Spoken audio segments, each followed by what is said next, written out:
We're grateful for having such amazing viewers like you. Tell us, which part of the world are you watching from today? Morning coffee or evening wind down? Share below. Now let's dive into today's story. Chapter 1. Broken Vows. Warren Blackwood stood in his workshop, the smell of fresh-cut cedar filling his nostrils as he ran his calloused hands over the polished surface of the handcrafted jewelry box. The intricate vine pattern he'd carved along its edges had taken weeks to perfect. Inside, he'd inscribed a simple message: "To Lily, my greatest creation. Love, Dad." As the owner of Blackwood Custom Furniture, Warren had built a reputation for creating heirloom pieces that told stories. His large frame, weathered face, and prematurely gray hair at 45 made him look older than his years, but his hands remained steady and precise. The workshop had been his sanctuary since Denise had left, taking 16-year-old Lily with her. "You think she'll like it?" Warren asked, glancing at Floyd Kowalski, his oldest friend who sat on a sawdust-covered stool, nursing a beer. Floyd, a former Marine turned bar owner with a perpetual 5 o'clock shadow, shrugged. "It's beautiful, War, but you know how Denise poisons everything." Warren winced at the truth in Floyd's words.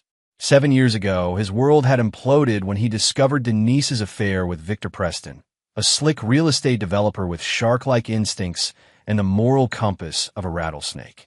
The divorce had been brutal, with Denise painting Warren as a workaholic who neglected his family, conveniently omitting her year-long affair. "I still remember the day I met her," Warren said, carefully placing the jewelry box in its protective case. Community college art class. She was painting this terrible landscape. A rare smile crossed his face. Told her it looked like her trees were melting. "Should have run when you saw those melting trees," Floyd quipped, earning a glare from Warren. Warren's phone buzzed. A rare text from Lily. "Mom said to tell you I'm engaged. Wedding in 3 months. Jackson's family is paying for everything. No invitation. No request for his blessing. Just an impersonal announcement. She's getting married," Warren said, his voice hollow. "My baby girl. To the Reed kid? Shit, that's Howard Reed's son. The tech mogul." Warren nodded. He'd seen the society page announcement 2 weeks ago. Jackson Reed, 28, heir to Reed Technologies, engaged to Lillian Thorne, 23, graduate student in art history. The photo showed a handsome young man with a warm smile and his arm around Lily, Warren's daughter, who had his eyes but Denise's golden hair and delicate features. Warren tried calling Lily, but the call went straight to voicemail. He left a message congratulating her, asking if they could meet for coffee. He wanted to give her the jewelry box in person, to see her face when she opened it. Later that evening, Warren drove to his modest suburban home, passing through the wealthy neighborhood where Denise now lived with Victor. Their house was a modernist monstrosity, all glass and sharp angles. Warren had driven past it countless times, imagining Victor smugly enjoying the life built with Denise's divorce settlement and his shady real estate deals. Inside his home, Warren opened his laptop and searched for information about Jackson Reed. By all accounts, the young man seemed decent, graduated with honors from Stanford, worked his way up at his father's company rather than demanding an executive position, volunteered with technology education programs for underprivileged youth. Warren's phone rang. It was Pauline Collins, Denise's younger sister. "Warren, I thought you should know," Pauline said without preamble. "Denise and Victor are planning to exclude you from the wedding." Warren's grip tightened on the phone. "What do you mean?" "They're telling Lily you're too unpredictable, that you might cause a scene." Pauline's voice dropped. "I've tried talking to Denise, but Victor has her convinced you'll ruin everything." "I'm her father, Pauline." "I know. It's wrong. That's why I'm calling." She paused. "There's something else. I don't think Victor is who he pretends to be. Denise mentions money problems sometimes, then clams up. When I push, she gets defensive." Warren thanked Pauline for the information. After hanging up, he stared at Lily's graduation photo, the last time he'd seen her in person. She'd barely spoken to him, kept her distance at Denise's insistence. "I won't let them take this from me, too," Warren whispered to the empty room. The next morning, Warren visited Tessa Wong, a private investigator he'd hired during the divorce. Tessa operated out of a small office above a Vietnamese restaurant. Her space neat, but utilitarian. I need information on Victor Preston, Warren explained after they exchanged greetings, and his relationship with my ex-wife. Tessa, a compact woman with shrewd eyes and a no-nonsense attitude, nodded. Financial situation? Personal history? Criminal record? Everything. And I need to know about a woman named Glenda. I think she was Victor's ex before Denise. This about your daughter's wedding? Warren nodded grimly. They're trying to keep me out of it. Family situations are messy, Tessa said, making notes. What's your endgame here, Warren? I want my daughter back, Warren said simply. And I want the truth to come out. After leaving Tessa's office, Warren drove to his workshop and immersed himself in work. As he shaped a piece of walnut, his mind drifted to memories of teaching 5-year-old Lily to sandwood, her small hands in his as they worked together. The pride in her eyes when they finished their first project, a simple birdhouse. By evening, Warren had made a decision. He wouldn't fight for an invitation. He would attend his daughter's wedding as any father should, and no one, not Denise, not Victor, would stop him. Chapter 2, The Uninvited. The Lakeside Gardens reception hall gleamed with tasteful opulence. Flower arrangements worth more than Warren's monthly mortgage payment adorned every table. The guest list read like a who's who of the city's elite, politicians, business leaders, and socialites mingling over champagne. Warren adjusted his tie, the same one he'd worn to Lily's high school graduation, and approached the reception desk with the jewelry box tucked under his arm. He'd dressed in his best suit, had his hair trimmed, determined to look presentable for his daughter's special day. Good evening, Warren said to the young woman, checking names off the guest list. Warren Blackwood, father of the bride. The woman smiled politely and scanned her tablet. Her smile faltered. I'm sorry, sir. I don't see your name on the list. Warren felt a cold weight settle in his stomach. There must be a mistake. I'm Lillian Thorne's father. The woman looked uncomfortable. Let me check again. After a moment, she shook her head. I'm sorry, Mr. Blackwood. Your name isn't on the approved guest list. Warren stood frozen, acutely aware of the stares from nearby guests.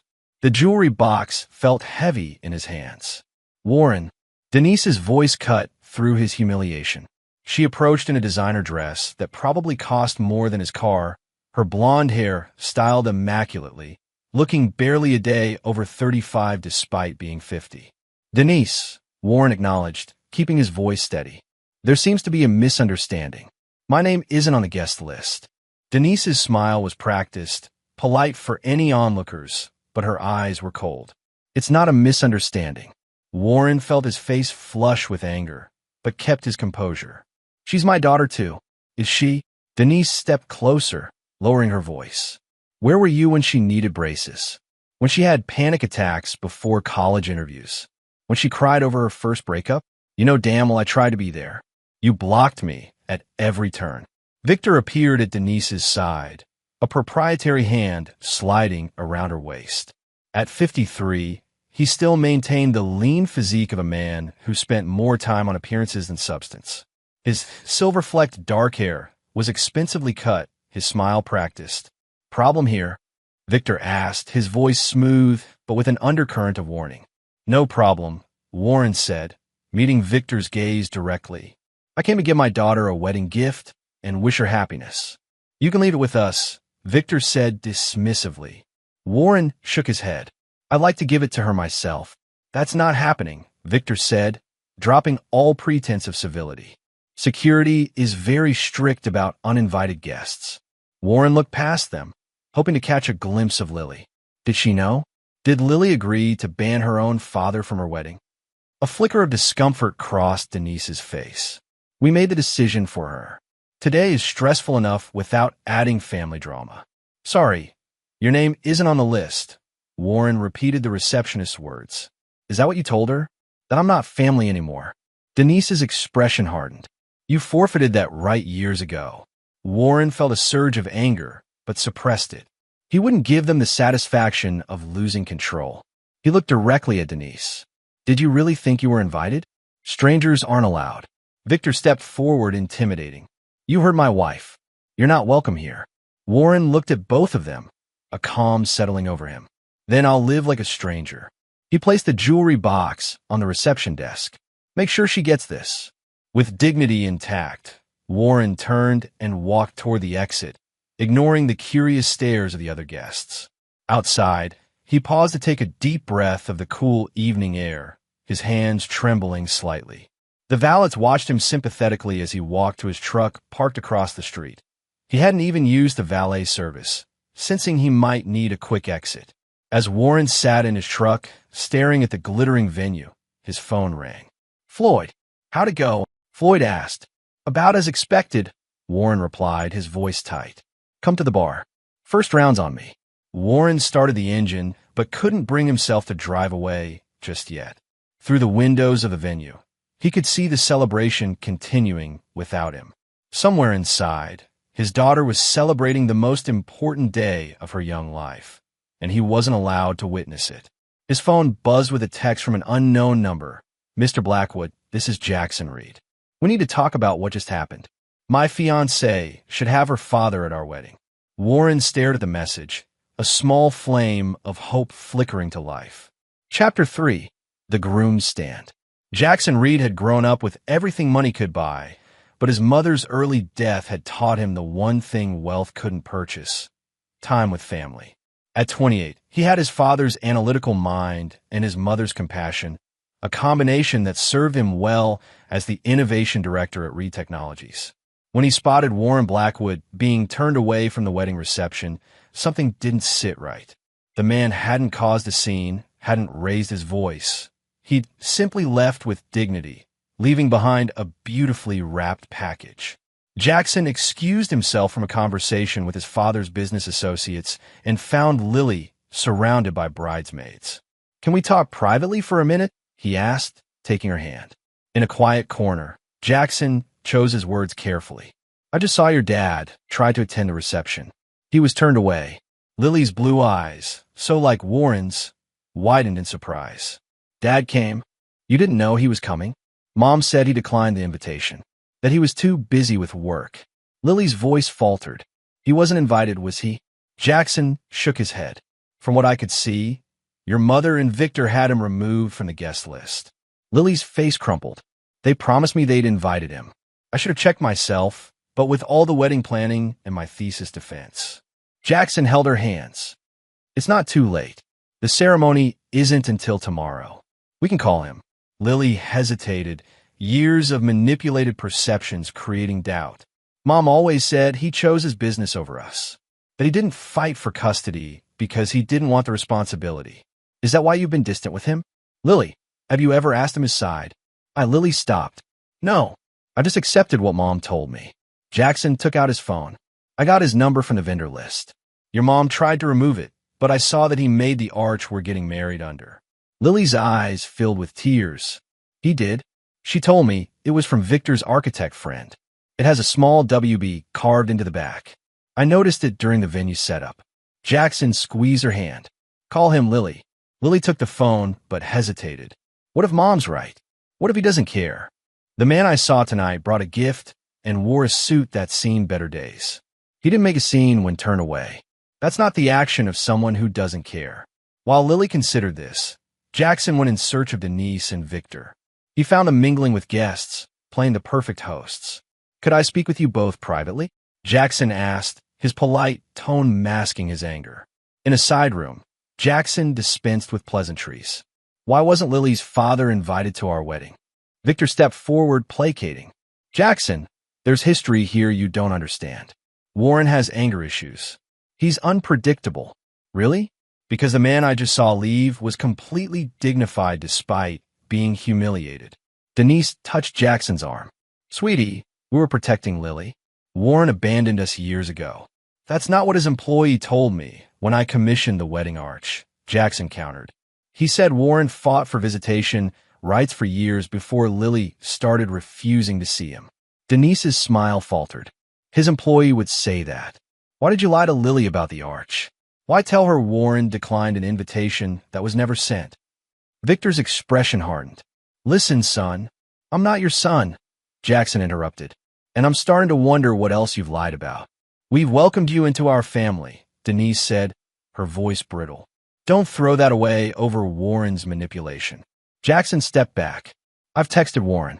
I want him at our wedding tomorrow. If you care about Lily's happiness, you'll fix this. Jackson left them and returned to Lily, who was staring at his phone, her thumb hovering over the call button. I can't do it, she whispered. Not over the phone. I need to see him. Then let's go, Jackson said decisively. Now, leave our own rehearsal dinner. If not now, when? At Floyd's Bar and Grill, Warren sat nursing a whiskey, recounting the evening's humiliation to Floyd and Marlene Russo, the owner of the vintage furniture store next to Warren's workshop. At 43, Marlene had the confident air of a woman comfortable in her own skin, her dark curls streaked with silver, brown eyes warm with concern. You should have let me come with you, Marlene said. I'd have given that plastic surgery princess a piece of my mind. And played right into their hands, Warren replied. Victor would have loved nothing more than to have me cause a scene. The door to the bar opened, and Warren froze mid-sentence.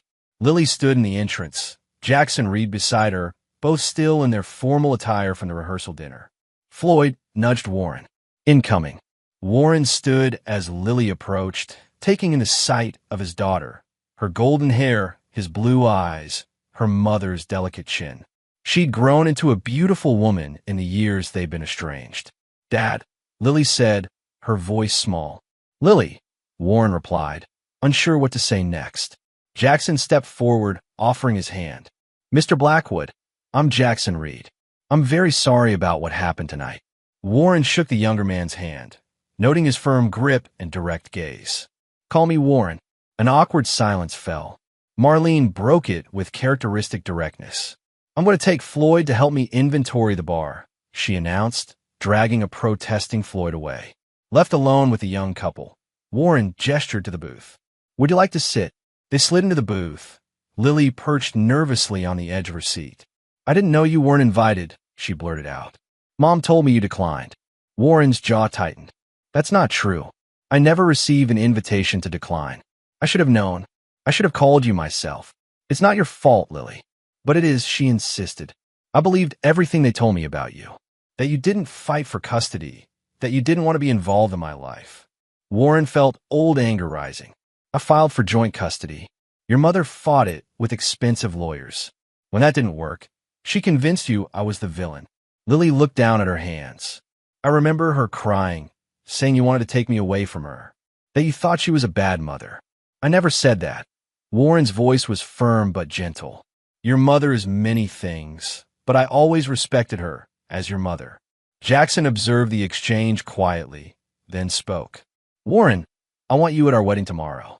You should be walking Lily down the aisle. Warren looked at his daughter. Is that what you want, Lily? Lily met his gaze, tears in her eyes. I don't know. I'm so confused right now. All these years, I thought. She trailed off. I need time to process this. Warren nodded, understanding. Take all the time you need. But know this. I have always loved you, Lily. That never changed, not for one day. Lily wiped away a tear. The ceremony is at 2 p.m. tomorrow. I'd like you to be there, even if you're not walking me down the aisle yet. Warren felt a mixture of hope and caution. Your mother and Victor won't like it. It's my wedding, Lily said with newfound resolve. And you're my father. Jackson smiled, squeezing Lily's hand. That's settled then. As the couple prepared to leave, Warren remembered something. Did they give you my gift? Lily shook her head. What gift? A jewelry box. I made it for you. No, they didn't mention any gift. Lily looked troubled by this additional deception. Warren nodded, unsurprised. I'll bring another one tomorrow. After they left, Marlene returned to the booth, sliding it across from Warren. Well, what happened? I'm going to my daughter's wedding, Warren said simply. Marlene smiled, raising her glass. To second chances. Warren clinked his glass against hers, but a nagging doubt remained. Denise and Victor wouldn't give up so easily. They'd fought to keep him away from Lily for years. They wouldn't stop now just because the groom intervened. His phone began ringing incessantly. Denise's name flashed on the screen. Warren, her voice was tightly controlled when he answered. Jackson says he's invited you to the wedding. That's right. If you care about Lily at all, you'll decline. Your presence will only upset her on her special day. Warren laughed bitterly. Strange. I just spoke with Lily. She didn't seem upset about me attending.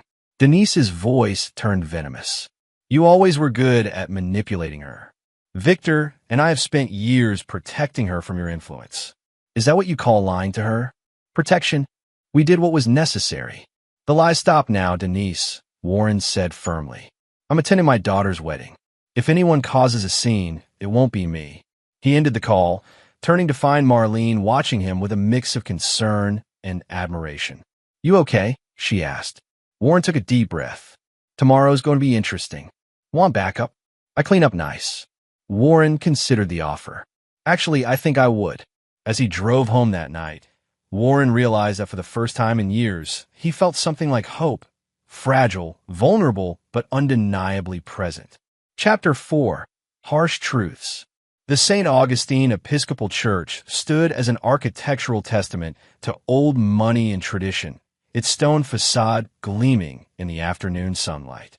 Inside, the pews were filled with the city's elite, their hushed conversations creating a gentle hum that echoed through the vaulted ceiling. Warren and Marlene slipped in quietly, choosing seats toward the back.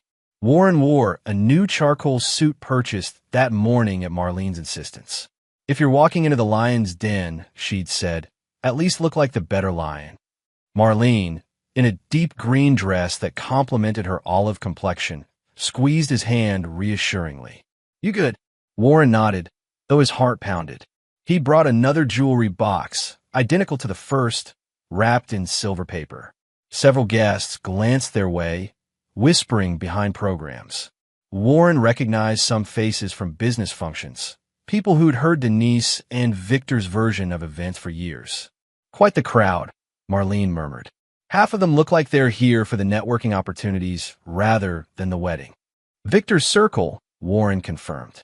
Business associates, political connections. He collects people like trading cards. The organ began playing, signaling the start of the ceremony. Warren watched as Jackson entered with the minister, looking confident in his tailored tuxedo. Howard Reed, Jackson's father, followed as best man, a tall, distinguished man with the same kind eyes as his son. When the bridal march began, Warren held his breath. Lily appeared at the back of the church on Victor's arm, resplendent in an elegant gown of ivory lace. Warren felt a stab of grief. It should have been him walking her down the aisle, not the man who'd helped destroy his family. Lily's eyes scanned the congregation as she walked, stopping when she found Warren. She gave him a small, uncertain smile that made his heart clench. The ceremony proceeded with rehearsed precision. When the minister asked, "Who gives this woman to be married?" Victor's smug reply of "Her mother and I do" made Warren's jaw tighten. Marlene placed a calming hand on his arm. As the newlyweds shared their first kiss, Warren blinked back unexpected tears. Despite everything, seeing his daughter happy filled him with a bittersweet joy. At the reception, Warren and Marlene found themselves seated at a table far from the wedding party, a final petty gesture from Denise. They were joined by distant relatives of Jackson, who seemed equally out of favor. Warren Blackwood, a deep voice said from behind him. Howard Reed extended his hand. Jackson's told me about you. I'm sorry for the circumstances. Warren stood, shaking Howard's hand. Thank you for having me. Nonsense. You're Lily's father. You belong here. Howard's direct gaze reminded Warren of his sons. Jackson speaks highly of your craftsmanship. The wedding arch is exceptional work. Thank you. It was a labor of love. Howard nodded toward Denise and Victor, who were watching their interaction with barely concealed displeasure. Those two have been attempting damage control all day, spinning some tale about family reconciliation being their idea. Warren managed a tight smile. Sounds like them. I've built my business on being able to read people, Warren, and those two read like bad fiction. Howard handed Warren a business card. Call me next week. I'd like to discuss commissioning some pieces for our new corporate headquarters. As Howard walked away, Marlene gave a low whistle. Howard Reed wants to work with you? That's huge. It's probably just pity, Warren said, but pocketed the card carefully. The DJ announced the father-daughter dance, and Warren watched as Victor led Lily onto the dance floor. The sight was like a physical blow. Warren, a familiar voice, interrupted his thoughts. Pauline Collins stood beside their table, looking uncomfortable in her bridesmaid dress. "Could we talk privately?" In a quiet corner of the venue, Pauline spoke quickly. "Denise is fuming that you're here. But I wanted you to know, Lily came to me last night, asking questions about the divorce. Real questions for the first time." Hope flared in Warren's chest. "What did you tell her?" "The truth. That Denise was unfaithful. That you fought for custody until Lily started refusing to see you." Pauline glanced around nervously. "There's something else. Victor's in financial trouble. I overheard him arguing with someone on the phone about payment deadlines." "Do you know what kind of trouble?" Pauline shook her head. "But it's serious. Denise has been liquidating her investments, and they've listed their vacation home in Sedona." Warren processed this information. "Thank you, Pauline. I should have spoken up years ago," she said regretfully. "After what they did to you, it wasn't right." As Pauline left, Warren noticed Victor watching them, his expression calculating. Warren returned to Marlene, summarizing the conversation. "So Victor might be going broke," Marlene mused. "That would explain the desperation to connect with the Reed fortune. And why they were so determined to keep me away," Warren added. "I'm the one variable they can't control." The reception continued, an elaborate affair with gourmet food and premium liquor flowing freely. Warren maintained his distance from Denise and Victor, focusing instead on the rare opportunity to be near his daughter. His chance came when Lily approached their table during the meal. "Dad," she said tentatively, "I'm glad you came." Warren stood. "You look beautiful, Lily." An awkward silence stretched between them, years of separation creating an almost physical barrier. "The arch is amazing," Lily finally said. "Jackson told me you made it." "I did. It was an honor." "I wish," Lily began, then stopped. "Mom kept every card and gift you sent for me. She told me you'd stopped trying to contact me years ago." Warren felt a familiar anger burning in his chest, but kept his voice even. "I never stopped trying, Lily. I sent something for every birthday, Christmas, graduation." Lily's eyes filled with tears. "I've missed so much time with you." "We can start now," Warren offered, "if you want." Before Lily could respond, Victor appeared at her side, his charming facade firmly in place. "There's my beautiful daughter," he said, pointedly ignoring Warren. "Your mother's looking for you." The photographer wants family photos. The emphasis on family was deliberate, and Warren saw Lily flinch. "Victor," Warren acknowledged coolly. "Congratulations on gaining such an accomplished son-in-law." Victor's smile didn't reach his eyes. "Jackson's a fine young man, from a fine family. The kind of connections Lily deserves." "The kind of connections you need, you mean?" Warren replied quietly. Victor's expression hardened. "Enjoy the party, Warren. It's the closest you'll get to being part of this family again." "Dad's part of my family," Lily interjected, surprising both men. "And I'd like him included in the family photos." Victor's face reddened. "Lily, your mother will understand," Lily finished firmly. "It's my wedding day, Victor. I get to decide who's in my photos." Warren followed Lily, feeling Victor's glare burning into his back. At the photo area, Denise's face went pale when she saw Warren approaching with Lily. "What is he doing here?" she hissed to Lily. "I want Dad in the family photos," Lily replied steadily. "Absolutely not," Denise snapped. "After everything he's done." "What exactly has he done, Mom?" Lily challenged. "Because Aunt Pauline tells a very different story than you do." Denise shot a venomous look toward her sister, who stood with the other bridesmaids. "Pauline doesn't know what she's talking about." 3 minutes, Lily negotiated. "Dad stands in for 3 minutes of photos, and then you get your way for the rest." "It's not up for discussion." Denise relented with poor grace, positioning herself as far from Warren as possible in the group shots. The photographer, sensing the tension, worked quickly. As Warren stepped away after the photos, Howard Reed approached again. "Quite the family drama unfolding," he observed. Warren gave a rueful smile. "You could say that. Jackson values family above all else," Howard said. "Losing his mother young taught him that. He won't tolerate people who try to come between blood relations. Your son is a good man." He is. And he's chosen your daughter, which speaks well of her too. Howard regarded Warren thoughtfully. Despite the efforts of those two, he nodded toward Denise and Victor, to paint you as some kind of monster. Warren raised an eyebrow. They've been talking to you? Victor approached me about investment opportunities months ago, when Jackson and Lily first got serious. Used their relationship as an in. Howard's expression was one of distaste. I don't mix family and business that way. The conversation was interrupted by the clinking of glasses announcing the toasts. Warren watched as Victor took the microphone, playing the role of proud stepfather with practiced charm. His toast was full of platitudes about family and love that rang hollow to Warren's ears. When the formal dances began, Warren stood by the bar, watching Lily dance with Jackson, her face radiant with happiness. "May I have this dance?" Marlene appeared beside him, offering her hand. On the dance floor, Marlene studied his face. "You look like you're plotting something." "Not plotting, just thinking." "About?" "Victor's financial troubles. His desperate need to connect with the Reeds. The lies they told Lily." Warren's jaw tightened. "They stole years I can never get back with my daughter.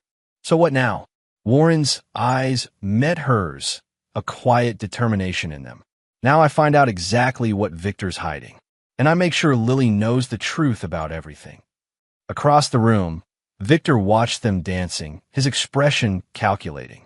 Beside him, Denise sipped champagne, her perfect mask slipping to reveal the anxiety beneath. "He's getting too close," Victor murmured. "To Lily. To the Reeds." "It's one day," Denise replied. "After this, we can manage the situation." "Can we?" Victor's voice had an edge. "Your daughter is starting to ask questions. Howard Reed just spent 10 minutes talking to your ex-husband. This could unravel everything." "What do you want me to do, Victor? Cause a scene at my daughter's wedding?" Victor's grip tightened on his champagne flute. "Of course not. But when this is over, we need to contain the damage. Permanently." As the evening wound down, Warren and Lily shared a brief, awkward hug goodbye. "I'd like to have coffee sometime," Lily said. "To talk." "I'd like that very much," Warren replied, his voice thick with emotion. Driving home with Marlene, Warren felt a mixture of hope and resolve strengthening in his chest. "They didn't win," he said quietly. "No," Marlene agreed. "But they're not done fighting." Warren nodded grimly. "Neither am I." Chapter 5. Paper Trails.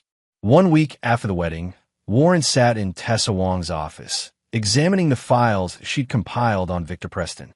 "He's been careful," Tessa said, tapping the thinnest folder. "No criminal record. Pays his taxes. Outwardly, he's the perfect upstanding citizen.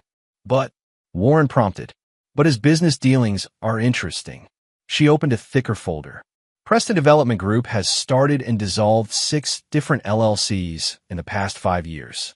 Each one exists just long enough to complete a project, then disappears. "Is that illegal?" "Not necessarily, but it's a classic way to hide money or shield yourself from liability." Tessa handed him financial statements.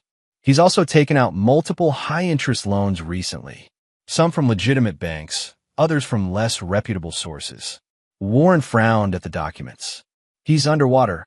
Drowning," Tessa confirmed. "And the timing coincides with your daughter getting serious with Jackson Reed. So he sees Jackson's family as a lifeline." "Exactly. And there's more." Tessa pulled out another file. "I found Glenda Lawson, Victor's ex-wife before Denise. She lives in Phoenix now, practically in hiding." "Did you speak with her?" "Briefly. She was scared, even after all these years. But she agreed to talk to you." Tessa handed Warren a piece of paper with a phone number. "She said to tell you she's sorry about what happened with your family." Warren pocketed the number. "Anything else?" "Just this." Tessa handed him a flash drive. Financial records showing transfers from Denise's personal accounts to Victor's business accounts. Over $1 million in the past 3 years alone. Warren's jaw tightened. He's been bleeding her dry. And based on these records, she's nearly tapped out. Her divorce settlement from you is almost gone. Warren leaned back, processing this information. "Thank you, Tessa. You've been thorough, as always. There's one more thing." Tessa hesitated. "Victor's been making inquiries about you. Asking around about your business, your routines." "Why?" "I don't know. But be careful, Warren. Men like Victor get dangerous when cornered. Warren left Tessa's office with a sense of grim satisfaction. He finally had something concrete. Proof that Victor was using Denise, that their perfect life was built on deception and financial manipulation. His next stop was Reed Technologies, where Howard Reed had invited him to discuss potential commissions. The corporate headquarters occupied the top floors of a downtown high-rise, all glass and brushed steel. Howard welcomed Warren into his corner office with its panoramic views of the city. "Glad you could make it. Coffee." They sat in comfortable leather chairs, discussing Warren's portfolio and Howard's vision for custom conference tables and reception desks for their new satellite offices. "Your work is exceptional," Howard said, examining Warren's designs. "I appreciate craftsmen who take pride in what they create." He set down the portfolio. "But that's not the only reason I asked you here." Warren raised an eyebrow. "Oh, Jackson and Lily returned from their honeymoon yesterday. They've been talking about you, about their wedding, about the years of separation." Howard's direct gaze was assessing. "My son believes you've been wronged. Your son is perceptive. He's protective too, of Lily, and now, by extension, of you." Howard leaned forward. "Victor Preston has been attempting to involve me in his real estate ventures for months, using my son's relationship with your daughter as leverage. Has he succeeded?" Howard laughed. "I didn't build Reed Technologies by making emotional investment decisions. I had him vetted the minute he approached me." He slid a folder across the desk. "My security team found some interesting information."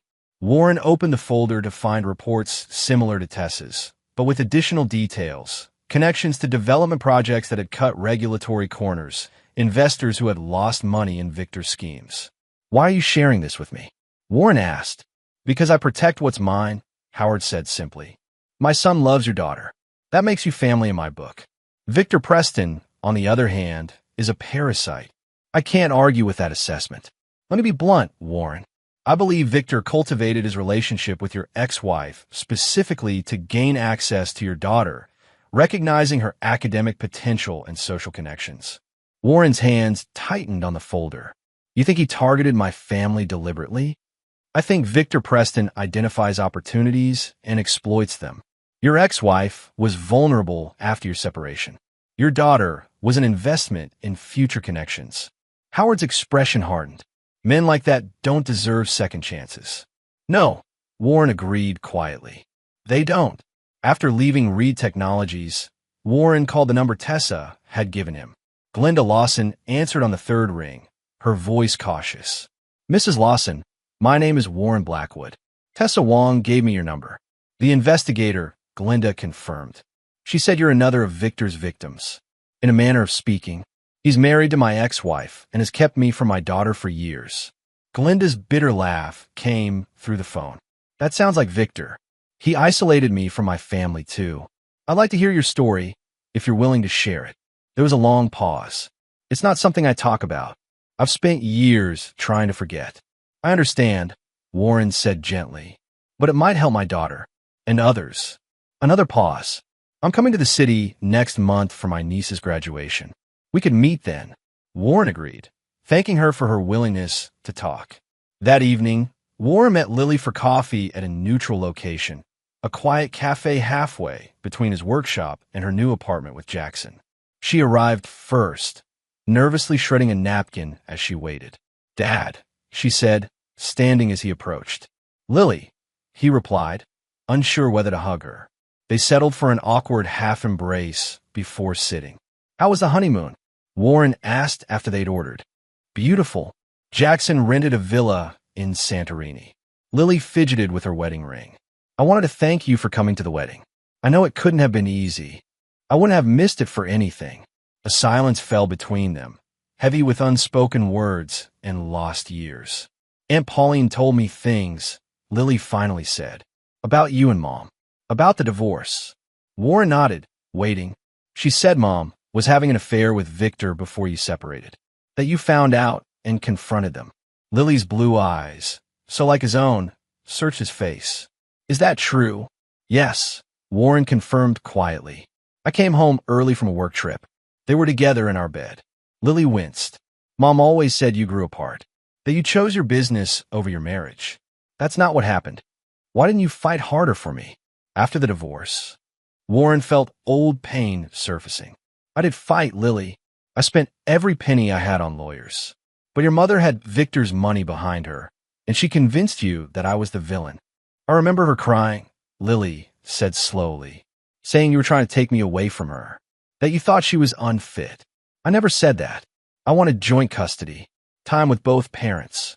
And the weekend visits that stopped, she said you canceled them. Warren shook his head. You started saying you didn't want to come, that you had plans with friends, school projects. Eventually, the excuses became outright refusals. Lily looked down at her coffee. I remember Victor saying you didn't really want to see me, that you were just doing it out of obligation. Nothing could be further from the truth. Warren reached across the table, stopping just short of touching her hand. You are the most important person in my life. Tears welled in Lily's eyes. I've been so stupid, so blind. No, Warren said firmly. You were a child caught between warring parents. The adults in your life failed you. Including you? Lily challenged, a flash of her mother's spirit showing through. Warren nodded, accepting the criticism. I should have found a way to reach you. Should have fought harder against their narrative. For the next hour, they talked, really talked, for the first time in years. Warren was careful not to vilify Denise, focusing instead on his own feelings and experiences. He said nothing about Victor's financial troubles or his conversations with Howard Reed. Those revelations could wait. As they prepared to leave, Lily hesitated. Jackson and I are having a housewarming party next weekend. Would you come? Bring Marlene if you want. Warren felt a surge of hope. I like that very much. Mom and Victor will be there, Lily warned. It might be awkward. I can handle awkward if you can. Lily smiled, a genuine smile that reached her eyes. Then it settled. As Warren watched his daughter walk away, he felt both triumph and trepidation. The wall between them was beginning to crumble, but Victor and Denise wouldn't surrender their influence without a fight. His phone buzzed with a text from an unknown number. This is Howard Reed. Are you free for dinner tomorrow? There's something we need to discuss regarding our mutual problem. Warren texted back his acceptance, his resolve hardening. It was time to move from defense to offense. Chapter 6. Countermeasures. The downtown chop house represented old money and power in the city, its wood-paneled walls and leather booths having hosted political deals and corporate mergers for decades. Howard Reed was already seated in a private corner booth when Warren arrived. Hope you don't mind the location, Howard said as they shook hands. I find it useful to have conversations like these where they won't be overheard. Warren nodded, taking in Howard's serious expression. Sounds ominous. It may be. Howard ordered scotch for both of them before continuing. I received some troubling information. Victor Preston has been asking questions about you, about your business, your personal life. Warren wasn't surprised after Tessa's warning. Any idea why? My sources suggest he's looking for leverage. Something to discredit you with Lily. Or worse. Worse. Howard's expression was grave. Men like Victor don't surrender gracefully, Warren. They fight dirty when cornered. Their drinks arrived, and Howard waited until the server had left before continuing. Victor approached one of my executive vice presidents yesterday, offered him a ground floor opportunity in a new development project. When pressed for details, he mentioned having investments from Jackson's father-in-law. Warren's eyebrows shot up. He's using my name? Implying your involvement. Yes. Creating an association that doesn't exist. Howard sipped his scotch. It's a common tactic. Use legitimate names to lend credibility to illegitimate operations. That son of a bitch, Warren muttered. Indeed. But there's more. Howard leaned forward. My security team reports Victor met with some unsavory characters yesterday. Men with connections to loan sharks and debt collectors. Warren recalled Tessa's findings about Victor's high-interest loans. He's desperate, and desperate men are dangerous. Howard studied Warren across the table. I've taken measures to protect Jackson and Lily. I suggest you do the same for yourself. What kind of measures? Security systems. Cameras. Being aware of your surroundings. Howard's tone was matter of fact. I don't think Victor would resort to physical violence personally, but he might hire it done. Warren absorbed this information, his jaw tightening. I appreciate the warning. Consider it professional courtesy and personal concern. Howard swirled his scotch. My son cares deeply for your daughter. Her happiness is tied to yours. They spent the rest of dinner discussing business and family, finding common ground in their love of craftsmanship and concern for their children. By the time they parted, Warren felt he had gained not just a business connection, but a potential ally. The next morning, Warren arrived at his workshop to find the door ajar. Inside, chaos greeted him. Furniture smashed, tools scattered, with supplies destroyed. On his workbench, someone had carved "back off" in jagged letters. Floyd arrived minutes after Warren called him. Jesus Christ, he muttered, surveying the damage. Who did this? Take a wild guess, Warren replied grimly, already on the phone with the police. The responding officers took photographs and dusted for fingerprints, but Warren held little hope they'd find anything useful. This was a message, not a random break-in. As Warren was giving his statement, Marlene rushed in, her face pale with worry. Are you okay? Floyd called me. I'm fine. The workshop's not. Marlene surveyed the destruction, her expression hardening. This was Victor. Most likely. You need to press charges. With what evidence? Warren gestured around. There are no witnesses, no cameras. The police left after promising to increase patrols in the area. Warren, Floyd, and Marlene stood amid the wreckage of Warren's livelihood. What now? Floyd asked. Warren's phone rang before he could answer. Lily, Dad. Her voice was tight with emotion. I just heard about your workshop. Are you okay? I'm fine, sweetheart. Just some property damage. This is horrible. Do you know who did it? Warren hesitated. The police are investigating. Was it Victor? Lily's question was direct, surprising Warren. Why would you think that? Because I've been asking questions, Dad. About the past, about Mom's finances. Victor was furious when he found out I'd been talking to Aunt Pauline. Her voice dropped, and I found something in their house yesterday when I was picking up some old photo albums. What did you find? Financial documents. Transfers from Mom's accounts to Victor's businesses. Hundreds of thousands of dollars. Warren closed his eyes. Lily, be careful. Don't confront them with this. Too late. I asked Mom about it last night. She got defensive, said I was invading their privacy. Victor was scary. I've never seen him like that. Warren's concern deepened. Where are you now? At work. I'm fine, Dad. Lily paused. Jackson's father has offered us security. He thinks Victor might be desperate. Howard's right. Victor's in financial trouble. He sees your connection to the Reeds as his salvation. So all these years, he kept us apart because he was afraid you'd interfere with his plan? Lily's voice cracked. He used me. Used both of you, Warren confirmed gently. Your mother too, most likely. After ending the call, Warren surveyed his destroyed workshop with new resolve. Victor had escalated from manipulation to intimidation. The time for caution had passed. I need to make some calls, Warren told Floyd and Marlene, starting with Tessa Wong. By that evening, Warren had installed security cameras at his home and remaining workshop, with Floyd volunteering to stay in the guest room as additional protection. Marlene had contacted a lawyer friend who specialized in restraining orders, though they all knew it would be nearly impossible to prove Victor's involvement in the vandalism. Warren's phone buzzed with a text from Lily. Housewarming's still on for Saturday. Security will be present. Please come. Despite the circumstances, Warren felt a glimmer of satisfaction. Victor's desperate actions were having the opposite effect of what he intended, pushing Lily closer to Warren instead of driving them apart. The next day brought unexpected support. Howard Reed arrived at Warren's workshop with 2 security specialists who upgraded the basic system Warren had installed and added motion sensors and panic buttons. Consider it an investment in my future grandchildren's grandfather, Howard said simply when Warren protested the expense. You're very confident about grandchildren, Warren observed. Howard smiled. Jackson and Lily are already discussing it. You want a big family. The thought of grandchildren, of being present in their lives from the beginning, filled Warren with fierce determination. He wouldn't let Victor steal that future from him, too. Saturday evening arrived, and Warren drove to Jackson and Lily's new penthouse apartment with Marlene beside him, both dressed casually but well for the housewarming party. "Ready for this?" Marlene asked as they parked. Warren nodded grimly. "As I'll ever be." The apartment was stunning, open concept with floor-to-ceiling windows overlooking the city.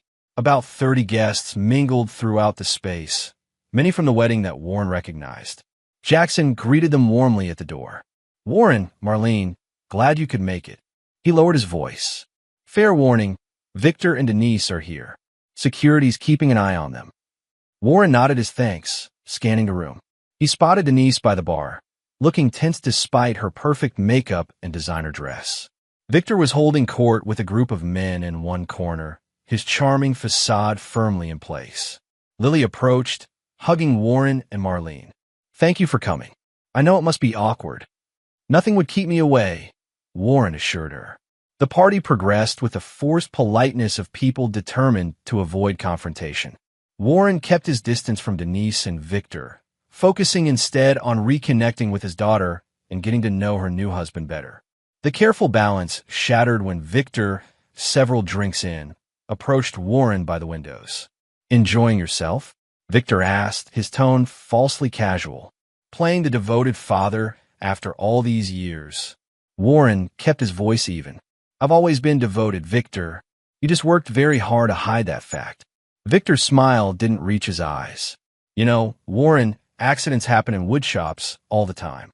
Fingers lost, machinery malfunctions. Tragic, really. Is that a threat? Just an observation. Life is unpredictable." Victor sipped his whiskey, especially when people don't know their place. "My place is with my daughter," Warren replied evenly. "Something you've tried to prevent for years. For good reason. You're not worthy of her." Victor's mask slipped, revealing the contempt beneath. "A small-time furniture maker playing at being an artist. You couldn't provide for Denise the way I can, couldn't give Lily the opportunities I've made possible. Like draining her mother's accounts to fund your failing businesses?" Warren countered quietly. "Those kinds of opportunities?" Victor's face hardened. "You're out of your depth, Warren. Walk away while you still can." "Or what? You'll vandalize my shop again? Try to intimidate me?" Warren stepped closer. "I'm not afraid of you, Victor. You should be." Victor's voice dropped to a menacing whisper. "I demolished your family once. I can do much worse now." Before Warren could respond, Jackson appeared beside them. "Everything okay here?" "Just catching up," Victor said smoothly, his mask back in place. "Warren was telling me about his latest projects." "Actually," Warren said, his patience finally snapping, "Victor was just threatening me." Again, Jackson's expression darkened. "Is that true, Victor?" "Of course not." Warren's being dramatic. Victor laughed dismissively. "Too much wine, perhaps." "I don't drink wine," Warren said flatly. "And I'm not imagining the threats, or the destruction of my workshop, or the years you've spent turning my daughter against me." Victor's face flushed with anger. "You're delusional." "Security," he called, gesturing to one of the men Howard had stationed around the apartment. "This man is causing a scene. He should be removed." The security guard approached, but instead of escorting Warren out, he addressed Jackson. "Everything all right, Mr. Reed?" Jackson nodded. "Warren stays. Victor, I think you and Denise should leave." Victor's facade cracked completely. "You can't throw us out. We're family." "No," Lily said, appearing beside Jackson. "You're not. Not anymore."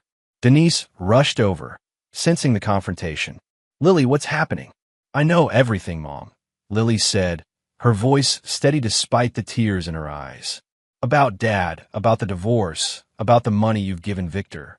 All of it." Denise paled. "Lily, you don't understand." "I understand perfectly. You lied to me for years. You kept me from my father. I was protecting you." Denise insisted. "No, you were protecting yourself. And him."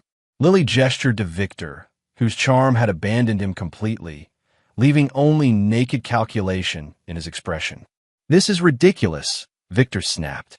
"You're believing this man over your own mother? Over me, who's been more of a father to you than he ever was." "You were never my father," Lily replied coldly. "You were just a man who helped destroy my family." The party had gone silent, all eyes on the unfolding drama. Victor looked around, realizing he was losing control of the situation. "Come on, Denise. We're leaving." He grabbed Denise's arm roughly. "These ungrateful children can play house without us." As they stormed toward the exit, Victor turned back for one final shot. "This isn't over, Warren. Not by a long shot." After they left, Lily collapsed into tears, the emotion of the confrontation finally overwhelming her. Warren, unsure of his place, hesitated until Jackson gestured him forward. "She needs you," Jackson said simply. Warren held his daughter as she cried, 7 years of manipulation and lies finally breaking through the surface. "It's okay, Lily," he murmured. "I'm here now." The party dispersed quickly after that, guests making awkward excuses to leave. Soon only Warren, Marlene, Jackson, Lily, and Howard remained. "That could have gone better," Jackson said dryly, pouring drinks for everyone. Howard shook his head. "It went exactly as it needed to." Victor showed his true colors. "He's dangerous," Warren warned. "More so now that he's desperate." "That's why I've assigned full-time security to all of you," Howard replied, "and why I've had my legal team preparing documentation of his financial misdeeds." Lily looked up surprised. "You have?" Howard nodded. Victor crossed the line when he threatened Warren and vandalized his business. "I don't tolerate that kind of behavior toward family." "Family?" Lily repeated softly, glancing at Warren. "Yes," Howard confirmed. "All of us, together. That's what Victor fears most, that we'll unite against him." "What do we do now?" Marlene asked. Warren exchanged glances with Howard, an unspoken understanding passing between them. "We prepare," Warren said, "for whatever he tries next." As they left that night, Warren found himself included in family hugs. Lily holding him tightly, Jackson clasping his shoulder, Howard nodding in respect. Despite Victor's threats and the uncertain days ahead, Warren felt something he hadn't experienced in years, the solid foundation of family beneath his feet once more. Chapter 7. Gathering Storm. 3 weeks after the housewarming confrontation, Warren sat across from Glenda Lawson in a private room at the Bridgeport Hotel. Now in her late 50s, Glenda retained the elegant bone structure that had likely caught Victor's eye years ago, but stress had carved deep lines around her eyes and mouth. "Thank you for meeting me," Warren said after they'd ordered coffee. Glenda nodded, her hands trembling slightly. "Tessa convinced me it was important, that I might help prevent Victor from hurting more people. That's exactly why I wanted to talk. My daughter was manipulated by Victor for years. I'm trying to understand how he operates, to make sure it doesn't happen to anyone else." Glenda took a deep breath. "I met Victor at a charity gala. I was recently widowed, vulnerable, wealthy from my husband's insurance."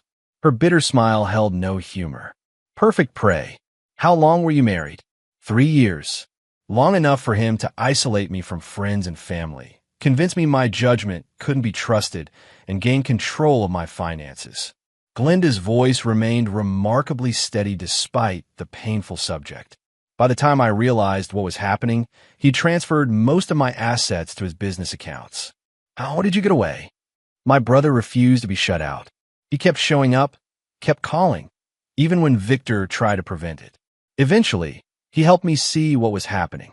Glenda's eyes filled with tears. "I left with nothing but a suitcase and my brother's support. Victor fought the divorce, threatened me, had me followed." Warren leaned forward. "Did he ever become physically violent?" Glenda hesitated. "Not directly, but things would happen. A car with failed brakes, a gas leak in my apartment. Nothing could be traced back to him, of course." Warren felt a chill. "How did it end?" "My brother hired a private investigator who found evidence of Victor's affairs during our marriage. We used it as leverage for a clean break. No alimony claims from either side." "And that was the last you heard from him?" Glenda nodded. "Until he married your ex-wife, and I saw the announcement in the society pages. I tried to warn her anonymously. I doubt she ever got my letter." "Probably not," Warren agreed. "Victor would have intercepted it." "Has he threatened you?" Glenda asked perceptively. "My workshop was vandalized. Clear warnings to back off." Glenda wasn't surprised. That's his pattern. Intimidation, isolation, financial control. When those fail, escalation. I need to protect my daughter without pushing her away again, Warren explained. She's just beginning to see Victor for who he really is. Document everything, Glenda advised. Every threat, every strange incident. Victor relies on plausible deniability and gaslighting. Evidence is your best defense. They talked for another hour, Glenda providing details of Victor's manipulative tactics and business practices. When they finally parted, she handed Warren a sealed envelope. My official statement about my marriage to Victor Preston, she explained. Notarized and witnessed. Use it however you need to. Warren accepted the envelope gratefully. Why are you willing to help? It must be painful to revisit this. Glenda's expression hardened. Because I've spent years blaming myself, feeling ashamed. If my experience can help your daughter escape his influence, maybe something good can come from it. After Glenda left, Warren called Howard Reed. I met with Victor's ex-wife. She confirmed everything we suspected and more. Good, Howard replied, because we may need it sooner than expected. Victor's made some worrying moves. What kind of moves? He's approached several of my business associates, claiming to represent a family investment group that includes the Reeds, using our name to solicit funds.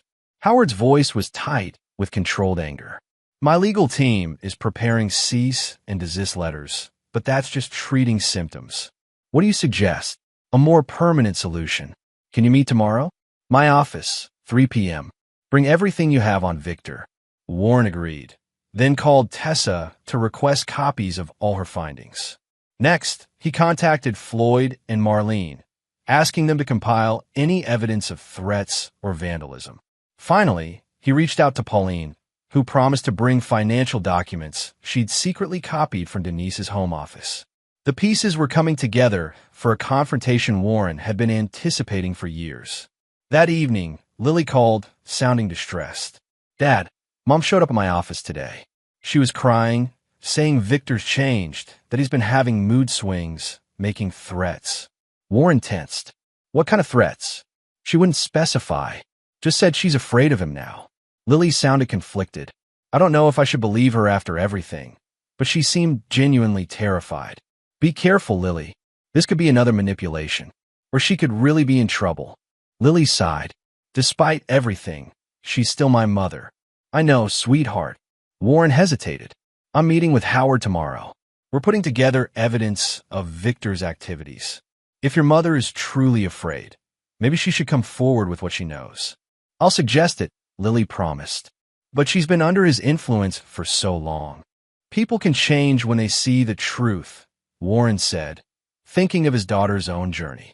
The next day, Warren arrived at Howard Reed's office with a thick folder of evidence. He was surprised to find not just Howard waiting, but also Jackson, Lily, and Pauline. We're all affected by Victor's actions, Howard explained. We should all be part of the solution. They spread their evidence across Howard's conference table. Financial records, threatening texts, vandalism photos, Glenda's statement, Tessa's reports. Together, they painted a damning picture of a man who had systematically manipulated and exploited those around him. This is more than enough for a restraining order, Pauline said, examining the collection. Possibly criminal charges for the threats and vandalism. The problem, Howard noted, is proving Victor's direct involvement. He's careful to maintain plausible deniability. What about Mom? Lily asked. If she really is afraid of him now, could she testify? If we could convince her, Warren said doubtfully. But Victor's hold on her is strong. Maybe not as strong as before, Pauline countered. Denise called me this morning, asking if she could stay with me for a few days. Said she and Victor had a huge fight about money. A spark of hope ignited in Warren's chest. If Denise turns against him, Victor loses his last shield. Then that's our next step, Howard decided. Pauline, see if Denise will meet with all of us. Somewhere safe, neutral. My father's lake house, Jackson suggested. Remote, secure, and Victor doesn't know about it. They planned the meeting for the following weekend, hoping to convince Denise to break free from Victor's influence and join their united front against him. As they were wrapping up, Warren's phone buzzed with a text from Floyd. Shop's on fire. Get here now. Warren's blood ran cold. I have to go. My workshop's burning. Jackson insisted on driving him, while Howard called ahead to the fire department and police. By the time they arrived, thick black smoke was billowing from the windows of Warren's workshop, firefighters working to contain the blaze. Floyd stood across the street, face smudged with soot. "I was locking up when I smelled gas," he explained hoarsely. "Barely got out before the place went up."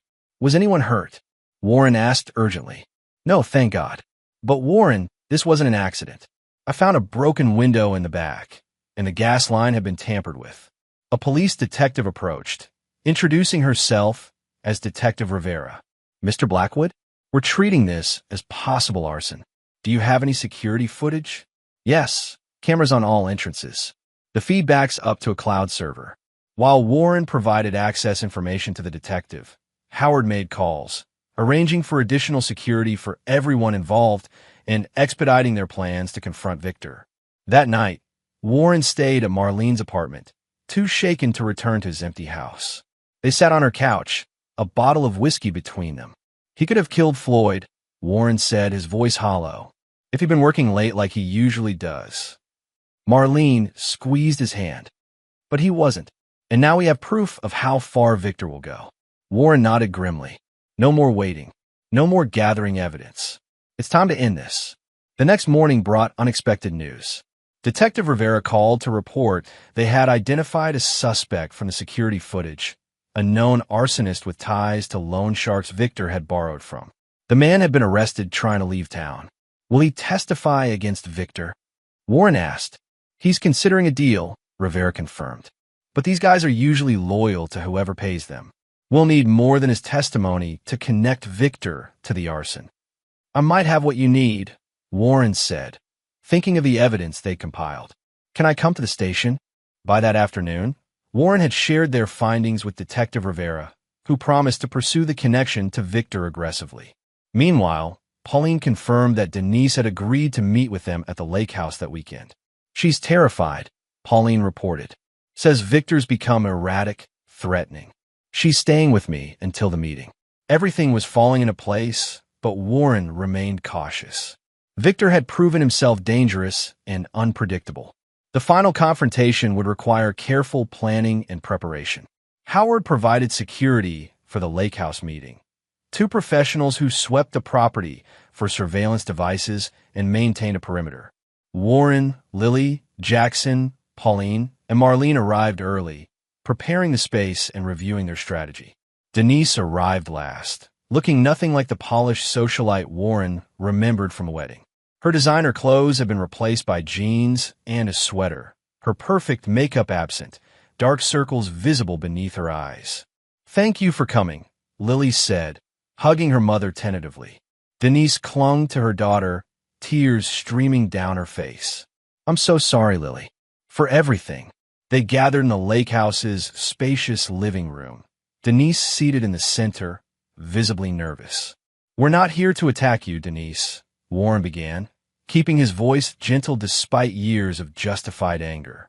"We're here because we're all concerned about Victor's escalating behavior."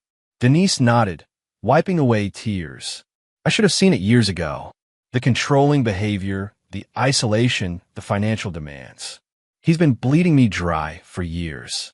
"Why now?" Pauline asked bluntly. "What changed?" "The wedding," Denise admitted. Seeing Warren there, seeing Lily reconnect with him, Victor became obsessed with maintaining control. And when his latest development project failed, he blamed me for not contributing enough money. She looked at Warren directly. "He admitted to vandalizing your workshop, said it was a warning. When that didn't work, he arranged the fire," Warren finished grimly. Denise nodded, fresh tears falling. "He was drunk, boasting about how he'd taken care of the problem.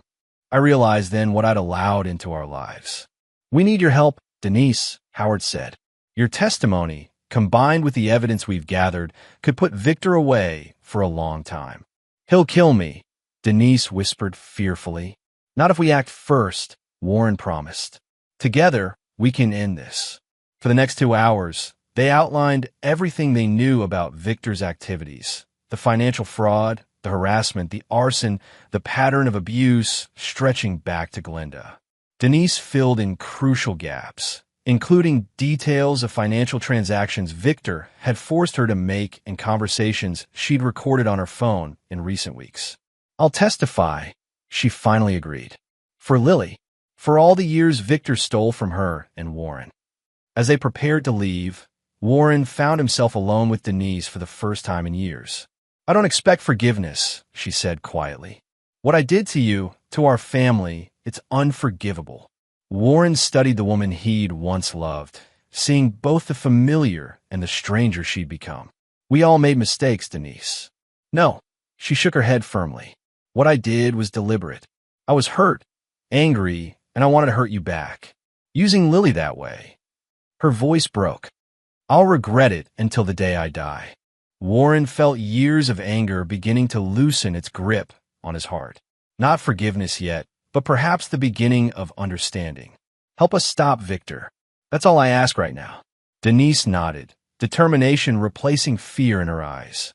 "I will. I promise." As they drove back to the city, Warren felt a sense of grim satisfaction. The confrontation with Victor was coming, and this time, Warren wouldn't be facing him alone. Chapter 8, Judgment Day. The trap was set with meticulous care. Howard Reed's legal team had prepared documentation of all of Victor's fraudulent activities, ready to present to the district attorney. Detective Rivera had built a solid case connecting Victor to the arson through financial records showing payments to the arrested suspect. Denise had provided recorded conversations proving Victor's involvement in the vandalism of Warren's workshop and threats against him. All that remained was to confront Victor directly, to give him one chance to surrender peacefully before the full weight of the law descended upon him. The confrontation was scheduled for Howard Reed's office, under the pretense of discussing a family investment opportunity. Security would be present but discreet, with Detective Rivera and 2 officers waiting in an adjacent conference room. Warren arrived early, tension coiling in his stomach. This moment had been years in the making. The chance to finally hold Victor accountable for the destruction of his family. "Nervous?" Howard asked, joining Warren by the windows. "Concerned," Warren admitted. "Victor's cornered, which makes him dangerous. That's why we have security, the police, and a solid plan." Howard clasped Warren's shoulder. "This ends today, one way or another." Jackson and Lily arrived next, followed by Pauline with a still anxious Denise. They gathered in Howard's spacious office, reviewing their roles one final time. Denise would lead the conversation, presenting Victor with evidence of his crimes and offering him a choice: surrender peacefully or face maximum prosecution. At precisely 2 p.m., Victor arrived. He entered Howard's office with his customary confidence, though Warren noted new strain around his eyes and mouth. "Well, isn't this cozy?" Victor remarked, taking in the assembled group. His smile faltered when he spotted Denise. "Darling, I've been worried sick. Why haven't you come home?" Denise straightened her shoulders. "Because I'm afraid of you, Victor." Victor's expression darkened momentarily before he smoothed it back into concerned confusion. "Afraid?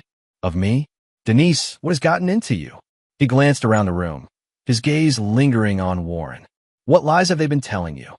"No lies, Victor," Howard said, stepping forward. "Just facts. Please sit down." Victor remained standing. "I prefer to stand. Thank you. Now, someone explain why my wife has disappeared and why I've been summoned to this intervention." Denise took a deep breath. "Victor, we know everything. About the financial fraud, the threats against Warren, the vandalism, the arson." "Arson?" Victor laughed incredulously. "You've all lost your minds." "We have proof," Warren stated flatly. "The man you hired to burn down my workshop has been arrested. He's talking to the police." For the first time, uncertainty flickered across Victor's face. "I have no idea what you're talking about." Howard pressed a button on his desk. A recording played. Victor's voice, slurred with alcohol, boasting to Denise about teaching Warren a lesson with fire. Victor's face paled as his own voice filled the room. "That's been edited," he snapped when the recording ended. "Taken out of context." "The full recording has been provided to the police," Howard replied calmly, "along with financial records showing your payment to the arsonist, statements from your previous victims, and evidence of your fraudulent business practices." Victor's charm evaporated, replaced by cold calculation. So, this is a shakedown? What do you want? Money? Because I assure you, I have excellent lawyers. This is a negotiation. Lily spoke up, her voice steady. It's an opportunity for you to do the right thing for once. Victor turned to her, his expression softening in a practiced way. Lily, sweetheart, I've only ever wanted what's best for you. These people, even your mother, they're manipulating you. Like you manipulated me against my father for years. Lily challenged. I know the truth now, Victor. All of it. Victor's facade cracked further. He turned to Denise, his tone hardening. You ungrateful bitch. After everything I've done for you, for Lily. You've done nothing but use us, Denise replied, finding courage in the support surrounding her. You isolated me from my family, turned my daughter against her father, drained my accounts to fund your failing businesses. You wanted the lifestyle, Victor snarled. The house, the cars, the social status. I provided that. At what cost? Warren interjected. My relationship with my daughter? Denise's financial security? Other people's safety when you resorted to arson and intimidation. Victor's gaze snapped to Warren, naked hatred in his eyes. You. This is all because of you. If you had just stayed away, accepted that Lily wasn't yours anymore. She was always mine, Warren interrupted quietly. No matter what lies you told her. Victor lunged toward Warren suddenly, but security personnel appeared instantly, restraining him. At the same moment, Detective Rivera entered with 2 uniformed officers. Victor Preston, Rivera announced, you're under arrest for conspiracy to commit arson, criminal threats, vandalism, and financial fraud. You have the right to remain silent. As the detective continued reading Victor his rights, the fight seemed to drain out of him. He glared at each of them in turn, his gaze lingering longest on Denise. You'll regret this, he said as the officers handcuffed him. All of you. After the police led Victor away, a heavy silence fell over the room. Years of manipulation, lies, and fear culminating in this moment of justice and reckoning. Denise collapsed into tears, Pauline moving to comfort her. Lily stood frozen until Jackson wrapped his arms around her. Warren and Howard exchanged a glance of grim satisfaction. It's over, Howard said quietly. The arrest is just the beginning, Warren cautioned. There will be a trial, testimony. But he can't hurt any of us anymore, Lily said, her voice steadying. That's what matters. Warren nodded, feeling the weight of 7 lost years pressing on him. They had achieved justice, but what had been broken couldn't be instantly repaired. The real work, rebuilding trust, healing relationships, was just beginning. That evening, they gathered at Jackson and Lily's apartment, a somber celebration of their success. News reports were already covering Victor's arrest, connecting it to a larger investigation into his business practices. The DA thinks they can make a strong case even without our testimony, Howard reported after a phone call. But having Denise and the financial records will ensure he doesn't evade justice. Denise, subdued but calmer, sat beside Pauline. I'll testify to whatever they need. It's the least I can do. Warren, watching from across the room, felt an unexpected pang of sympathy for his ex-wife. She had been both victim and accomplice in Victor's schemes, manipulated but also willing to believe the worst of Warren. What will you do now? He asked her quietly when they found themselves momentarily alone. Denise looked startled by the question. I don't know. The house will have to be sold to pay debts. My investments are mostly gone. She gave a sad smile. Start over, I suppose. At 50, it's never too late, Warren said, thinking of his own journey back from the brink. Too late for some things, Denise replied, glancing toward Lily. I cost her so many years with you. Cost you so much time with her. We can't change the past. No, Denise agreed.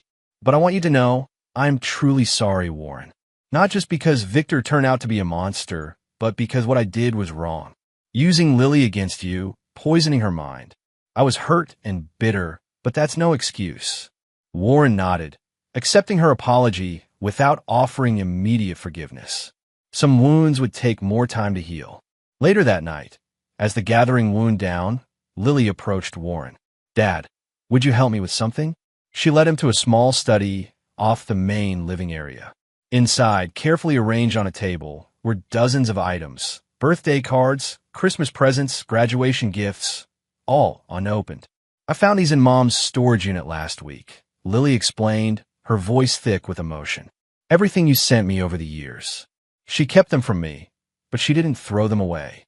Warren stared at the physical evidence of his attempts to maintain a connection with his daughter.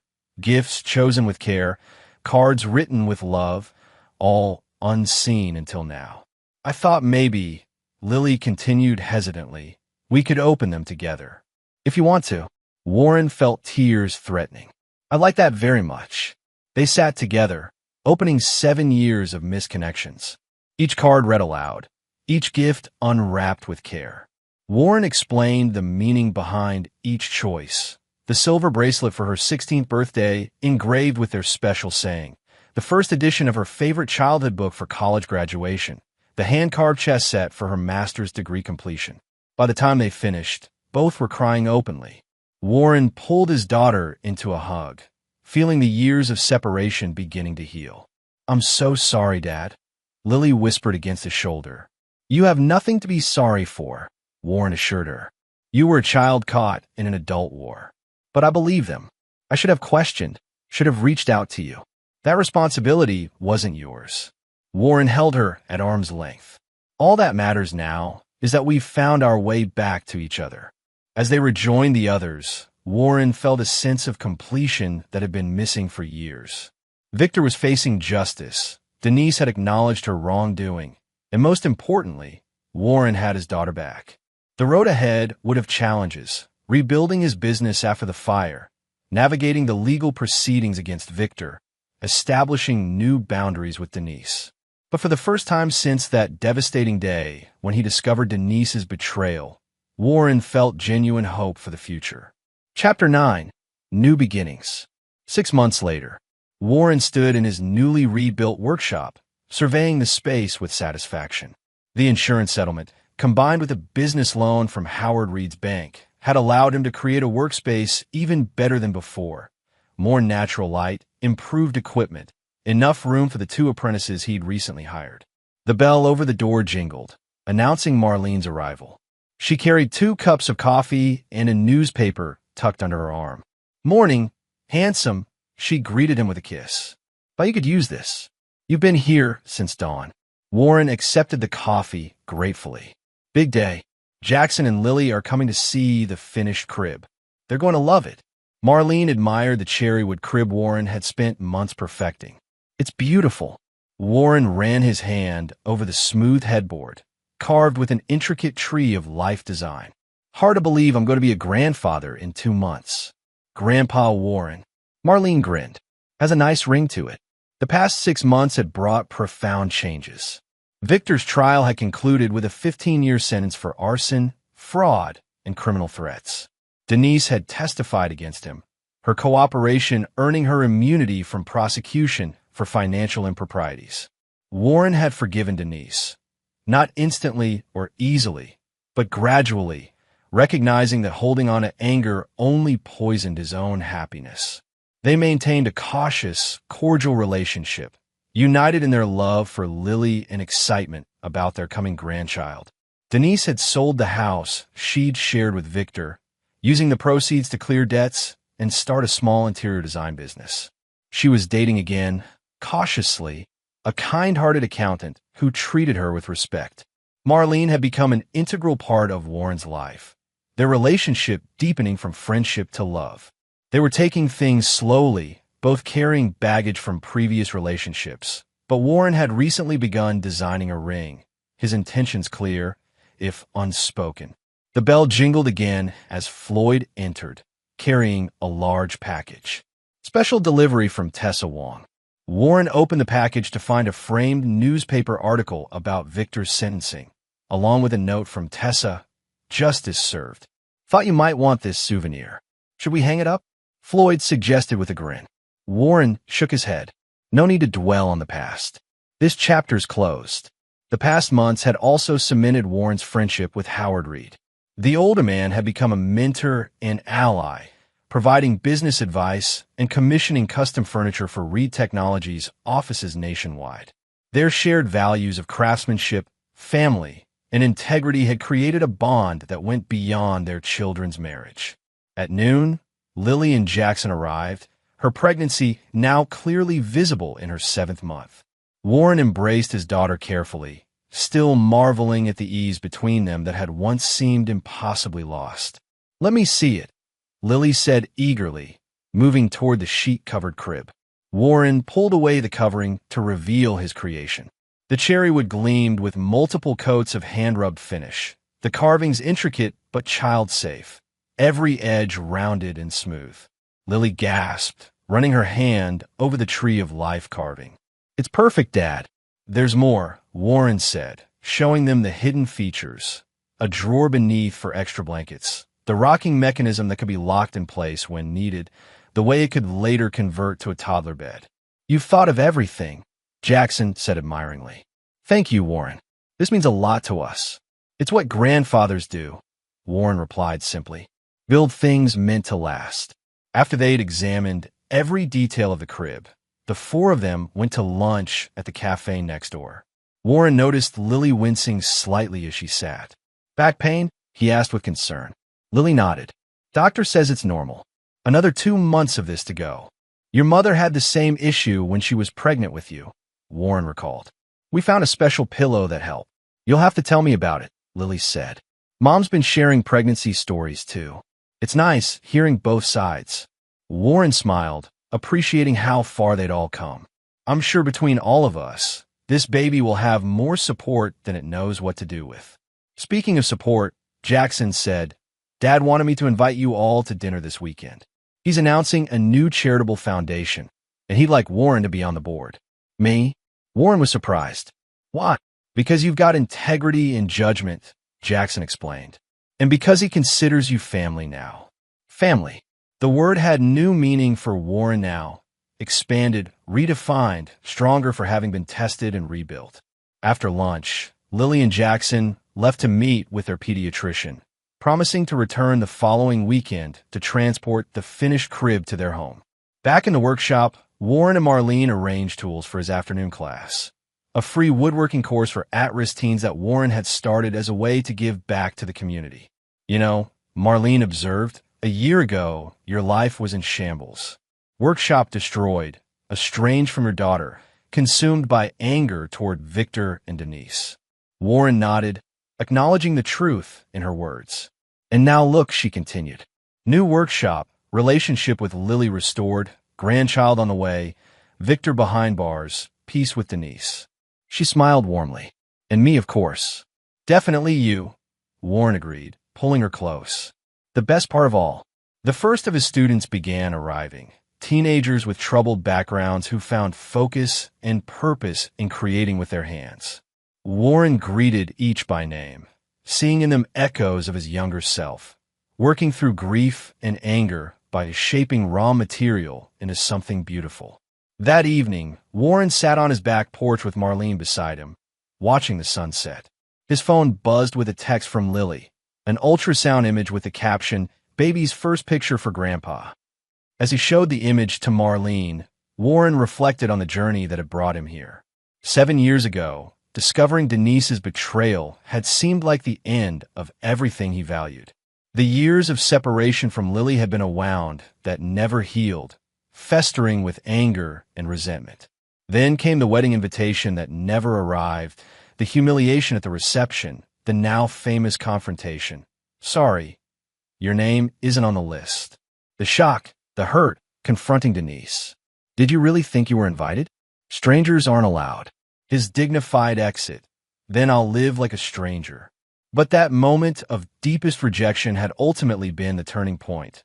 Jackson's intervention, Lily's awakening to the truth, Howard's alliance, the gathering of evidence against Victor, and finally, justice served. Warren had learned that revenge wasn't about destruction but restoration, restoring truth, restoring relationships, restoring justice. Not through violence or malice, but through patience, dignity, and unwavering resolve. "Penny for your thoughts," Marlene said, squeezing his hand. Warren smiled, returning to the present moment. Just thinking about how sometimes the worst day of your life can lead to the best years of your life if you don't give up. And you never gave up on Lily, Marlene observed. Never could, Warren agreed. Some bonds can't be broken, no matter how hard others try to sever them. As darkness fell, Warren felt a profound contentment. The past couldn't be changed, but the future stretched before him, filled with possibility.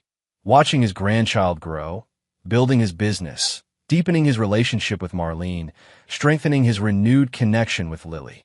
Victor had tried to destroy Warren's family, but in the end had only forced it to evolve into something stronger, more honest, more appreciative of the bonds that truly mattered.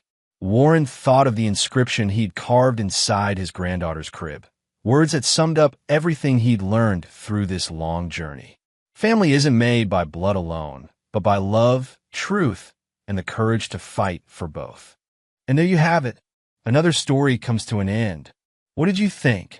I'd love to hear your thoughts in the comments below. If you enjoy this story, consider joining our community by subscribing. It means the world to us. For more stories like this one, check out the recommended videos on screen. And I'll see you there.